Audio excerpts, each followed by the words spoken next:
Hello बच्चों, प्रश्न पढ़ते हैं। बल F बराबर 20 प्लस 10y किसी कण पर प्रतिदिशा में लग रहा है। उस कण को y बराबर 0 से y बराबर 1 मीटर तक ले जाने में किया गया कार्य। हमें यहाँ पे कार्य की गणना करनी है। उसके लिए पहले हम यहाँ पे मूल अवधारणा का प्रयोग करेंगे।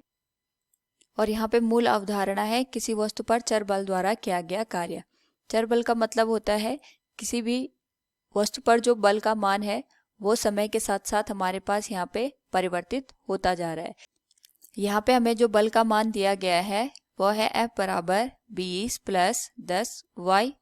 और हमें यहाँ पे अगर किए गए कार्य की गणना करनी है तो जो हमारे पास यहाँ पे किए गए कार्य की बात अगर हम करेंगे, क्योंकि ये बल है वो हमारे पास यहाँ पे y के साथ साथ उसका मान बदलता रहेगा, तो जो कार्य है उसका मान भी बदलता रहेगा। इस परिस्थिति में हम लिख सकते हैं किया गया कार्य dw बराबर f गुणा dy। क्योंकि हमारे पास जो विस्थापन हो रहा है वो y दिशा में हो रहा है, तो हम यहाँ पे जो विस्थापन लिखेंगे उसे dy से यहाँ पे दर्शाएंगे। तो जो कुल अगर हम यहाँ पे किए गए कार्य की गणना करेंगे तो दोनों ओर का हम यहाँ पे समाकलन करेंगे।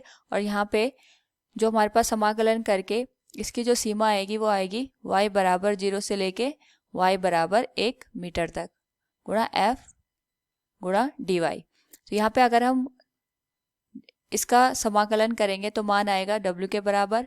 और हमारे पास यहाँ पे जो सीमा जाएगी वो जाएगी 0 से लेके 1 मीटर तक। f का मान अगर हम रखें ये हो जाएगा 20 प्लस 10y गुणा dy। 20 प्लस 10y गुणा dy का अगर हम समाकलन करें तो ये हो जाएगा 20y प्लस 10y स्क्वायर बटे 2। और हमारे पास जो निम्न सीमा है वो है 0 और उच्च सीमा है यहाँ पे 1 मीटर के बराबर।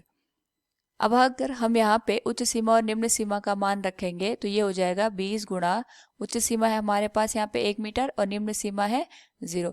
इसी तरीके से ये 10 बटे 2 है तो ये हम इसको लिख सकते हैं 5।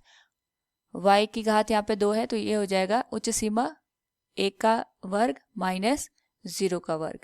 तो ये हो जाएगा हमारे पास w बराबर 20 गुणा 1 ये हो जाएगा 20 धन प्लस 20 प्लस 5 गुणा 1 का वर्ग तो ये हो जाएगा 5 के बराबर। तो जो हमारे पास यहाँ पे किया गया कार्य होगा वो होगा 25 जूल के बराबर। तो हम कह सकते हैं जब हमें वस्तु को 1 मीटर तक विस्थापित करना है y दिशा में, उस परिस्थिति में हमारे पास जो किए गए कार्य का मान होगा वो 25 जूल के बराबर होगा। तो अगर हम यहाँ पे प्रश्न में देखें तो हमसे पूछा गया है कि y को 0 से 1 मीटर तक ले जाने में किया गया कार्य। तो यहाँ पे हमारे पास जो कार्य का मान होगा वो होगा 25 जूल के बराबर। उम्मीद है आपको समझ में आया होगा। धन्यवाद।